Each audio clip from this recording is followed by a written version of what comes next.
Assalamu alaikum, dear students. I hope that everyone is doing well. Welcome to the first session of the week. Today we have to continue with Unit 4, Partial Fractions.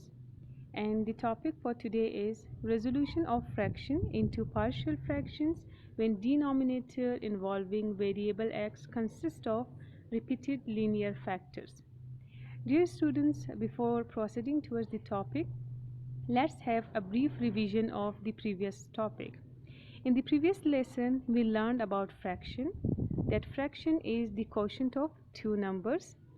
Then we learned about proper fraction, that proper fraction is that type of fraction in which the degree of polynomial in the numerator is less than the degree of polynomial in the denominator. Or in other words, we can say that if numerator is less than denominator, then it is proper fraction. For proper fraction, we have to keep in mind less, and for improper fraction, greater. Okay, here we have improper fraction, that if degree of polynomial in numerator is greater or equal to the degree of polynomial in the denominator, then it is improper fraction. Here we can say that see that the numerator and denominator are equal and the numerator is greater than denominator, so hence these are the examples of improper fraction. Then we learned that improper fraction can be reduced by division to the proper fraction. In addition, we learned how to resolve the resultant fractions into partial fractions when denominator consists of non-repeated linear factors. Here we can see that denominator we have linear factors, moreover they are non-repeated. So these are known as partial fractions. We can add partial fractions in and by taking the LCM, so as a result we will get the resultant fraction or a single fraction. Then we learned how to resolve these single fraction or resultant fraction into partial fractions, how to find out the parts of this fraction or the components of this fraction. So this have a particular method here that we just solve this equation by multiplying both sides by LCM in order to eliminate the fraction. Then we find the values of the constant a and b. Here we can find the values of a and b, and then we can put back in the equation. Then you can see here that you will get the same answer here. Fine. Okay, besides this, we learned some important points which we have to keep in mind while solving or while resolving the resultant fractions into partial fraction. The first point of which is that the improper fraction must be converted into proper fraction by method of division. Then if the denominator is not factorized, so we have to factorize it. In addition, we have to multiply both sides by the LCM in order to eliminate the fractions. This point is further added for the exercise 4.2. Let's see that what this point states, or what this is. Equate the coefficients of like powers of x on both sides. Like powers means if it is x squared, so x squared, if it is x cubed, so x cubed. We have to equate the coefficients of these. We get as many as equations as there are constants in assumption. Okay, this point will be further elaborated in the exercise ahead. Here we have our topic. Let's begin with it. Resolution of fractions when denominator consists of repeated linear factors. In the previous class, the topic was that non-repeated linear factors, but for exercise 4.2, we have the topic repeated linear factors. Here we can see that we have the means in denominator we have repeated linear factors. Repeated means that if 2, then again 2, so it will be 2 square.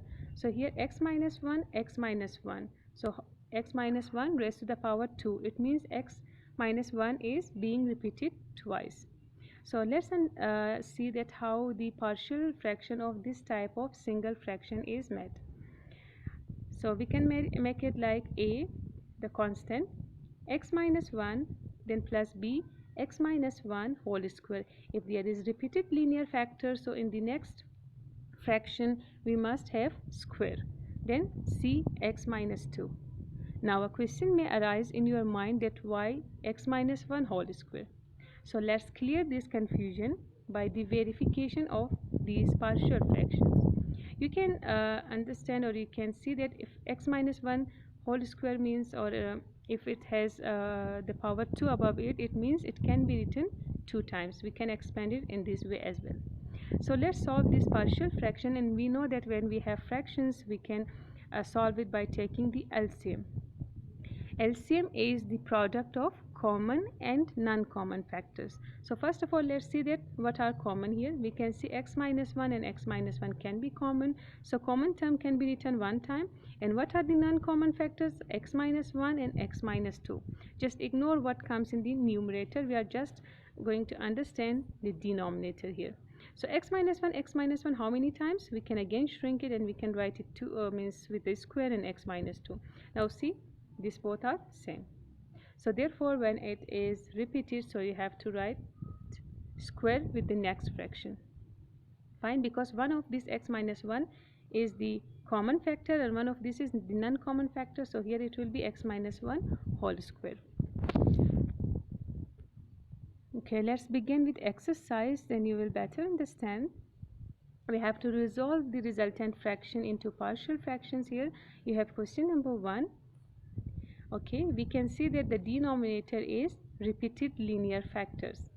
It's linear because x is raised to the power 1 and it is repeated x minus 1 twice it can be.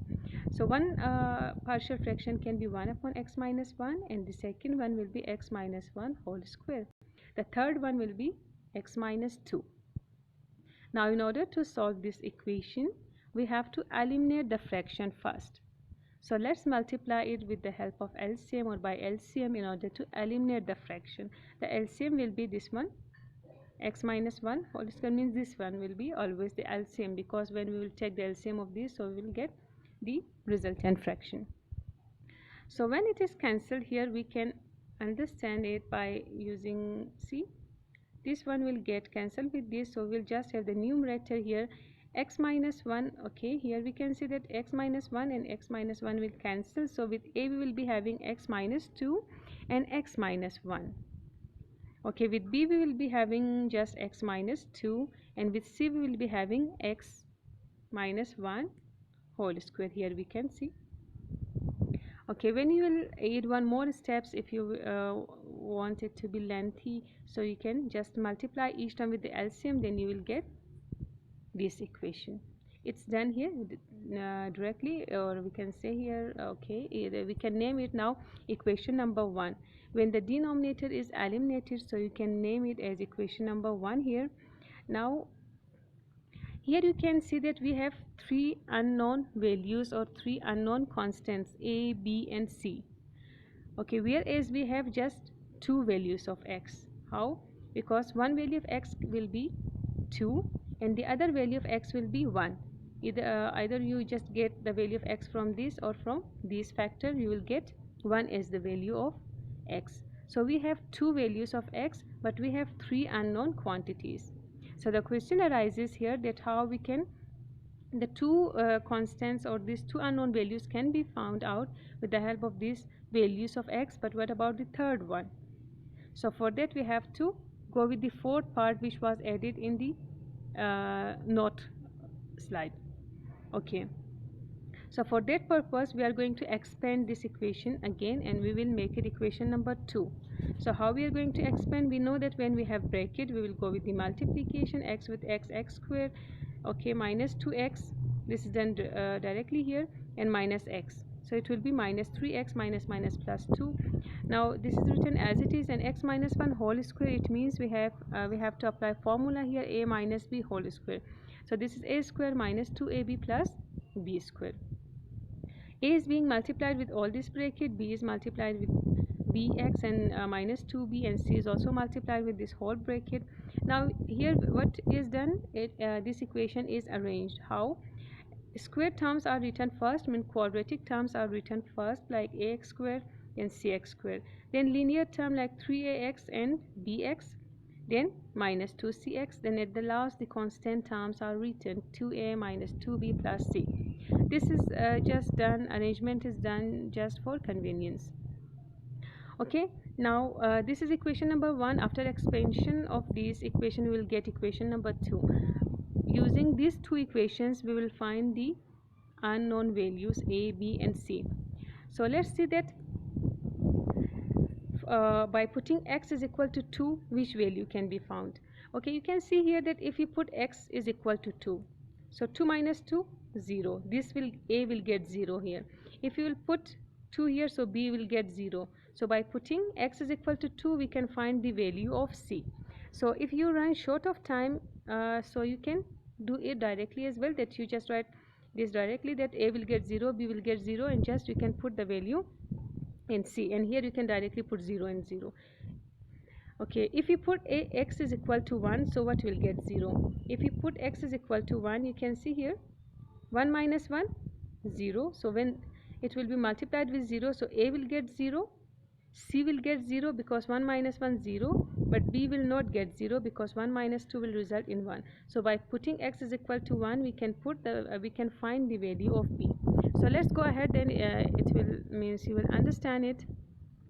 So to find c, we will put this value of x. It doesn't matter if you put x is equal to 1 first or x is equal to 2 first, it doesn't matter at all.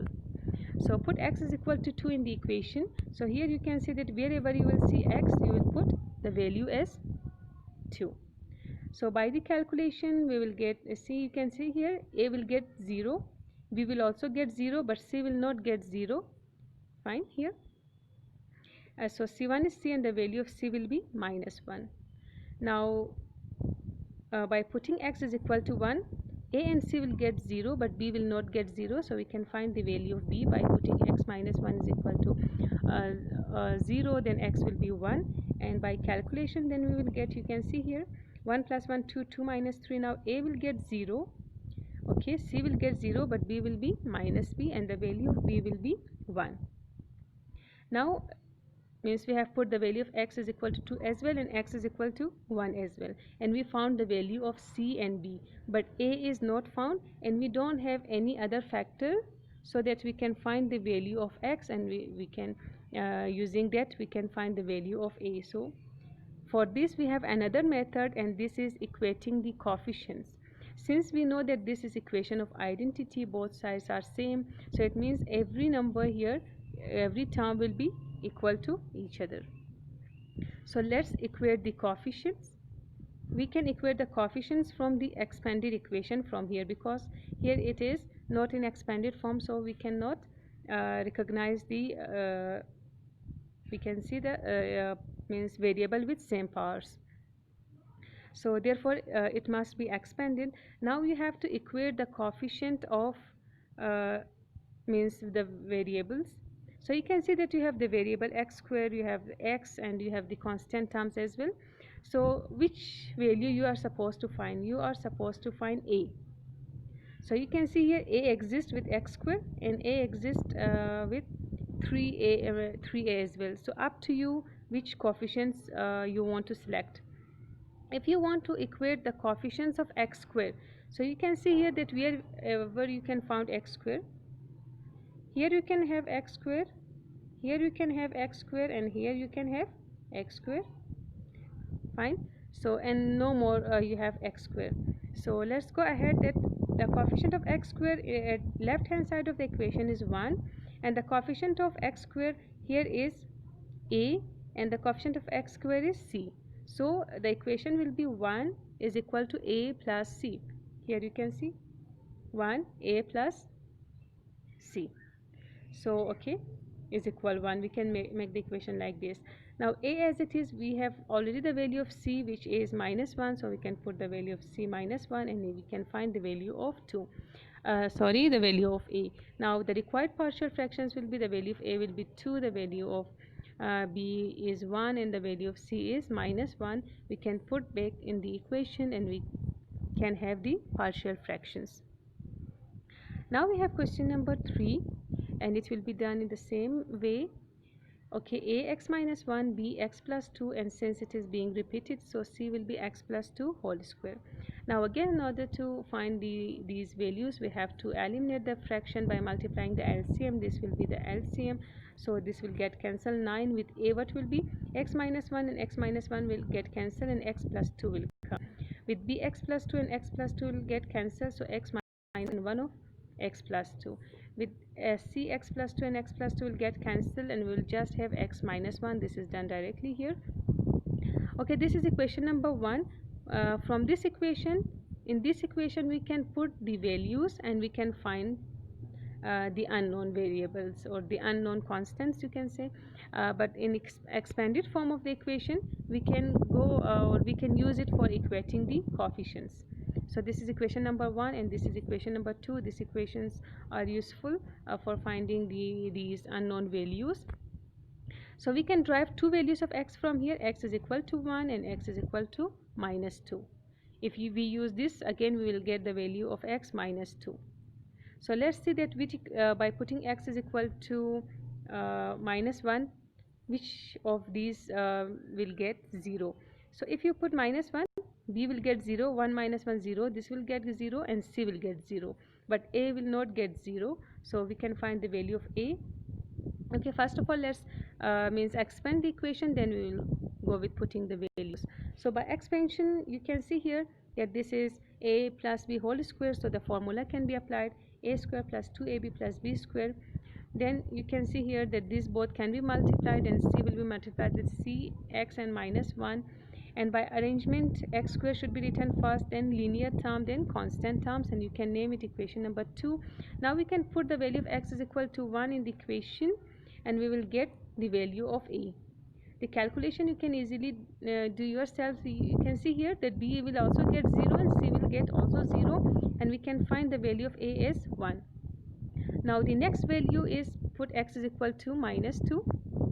Okay, here we can see put x is equal to minus 2 in the equation. Then we can see that a will get 0, b will get 0, and we can find the value of c here. Okay, minus 3 when shifted to that side of the equation, it will be divided. So 3 1 is 3, 3 3s are 9, so the value of c will be minus 3. Now value of a and c are found, but we don't have the value of b. Now we are going to see here that where b we have. You can see here that b is with x square, so you can equate the coefficient of x square. You don't have any other x square. At this side also you don't have any x square, so it means the coefficient of x square at this side will be 0, because no x square exists at the left hand side of the equation. So the value of, when you will go with the equation, you can, okay, here we have one more. Okay, here, excuse me, here we have the coefficient with x square as well. Here we have this one. So a plus b equal 0 will be the equation of x square, or we can say to find b, equating coefficient of x square on both sides. So a plus b will be equal to 0, so the value of a is 1, and we can find the value of b as minus 1. Then these will be the required partial fractions, the value of a, then b, then c. You can see that b is minus 1, so plus minus minus you can write here minus, then and plus minus minus you can write one sign, that will be better. Okay, now we have question number 4 here.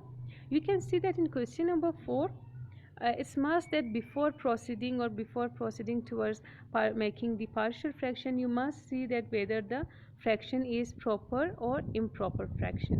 So what is an improper fraction? That when the numerator, the degree of numerator is greater than the degree of denominator, then the division is possible here, because greater can be divided with small easily if we talk about algebraic expressions or polynomials. So here you can see that what will be the degree of this. By after multiplication x square with x, it will be x cube. So x cube is less than x4, so it means we can convert this into proper fraction by long division method. So let's write the numerator inside, and this is the divisor. You can't means write it as it is, because you have to go with division. So just multiply this x square with x cube, and x square with 1 x square. So You can compare it now. Here you can see that here is x3 and here is x4. So by what it should be multiplied? Of course by x.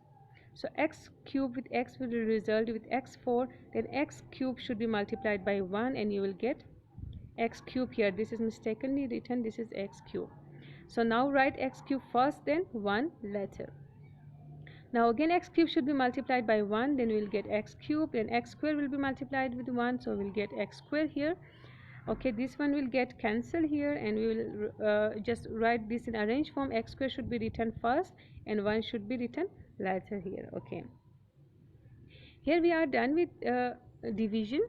Now you can see here that the means remainder, now this one is less than this, so it means this has been converted into proper fraction. Here these were equal, so again we went with the division. Okay, so it can be written here, and this will be in denominator, and x square plus 1 is the remainder, which will be written here. As it was discussed that we are going to make the partial fractions of the remainder. Whatever will be the remainder, we are going to make the partial fraction of this. So the remainder is x square plus 1, and this is the denominator, so we are going to make the partial fraction of these, and for the time we are going to ignore this and we are going to write these at the end. So let's make the partial fraction of this. A, what is being repeated here? X square. So 1x, then again x square, then this will be the term x minus 1. Now again the same procedure, that multiplying both sides by the LCM, since this is the LCM here, and we will get this equation. After expansion we will get this equation. This equation is used for putting values, and this equation is used for equating the coefficient. I'm again repeating this for better understanding. Okay, and now you can see that if we can have values of x, one value of x will be plus 1 and the other value of x will be 0, because there is no any term written with x, so of course the value of x will be 0. So let's put x is equal to 1 in the equation, so this a and b will get 0, and just we will have the value of c. If we put x is equal to 0 in the equation, so other value means a and c will get 0 and b will be minus 1. Now c and b are found, and we are supposed to find the value of a. So you can see a exists here, so it means we can equate the coefficient of x square. So we can find another x square and here another x square. So what will be the equation? A plus c is equal to 1. So here we will be having the equation a plus c is equal to 1. The value of a is written as it is, the value of c is 2, and by shifting we can get the value of a minus 1. We can put this back in the equation. You can see here these are the required partial fraction. A is equal to minus 1, b is also minus 1, and c is 2. Okay, at the end it's must to write these, the part of these, it should not be ignored. Then you can write this as it is. Okay, now this is the last part, the last part solved in this lesson, but the last part is 8th part, which will be in your homework. So you can see here this is x square, and if we expand this, see it, what is the power of this x square? So x square and x square are equal, it's equal, so it means it is improper fraction which can be further divided and which can be further simplified. So we have to go with long division method first. Numerator should be written inside, and now don't write it as it is, because then you cannot divide it. Therefore expand this, because this is in the expanded form. So x square formula can be applied, x square 2ab plus b square. 2 2s are 4x, is done directly here. You can do it since we have been multiplying we have been in practice of formulas. Excuse me, we have been in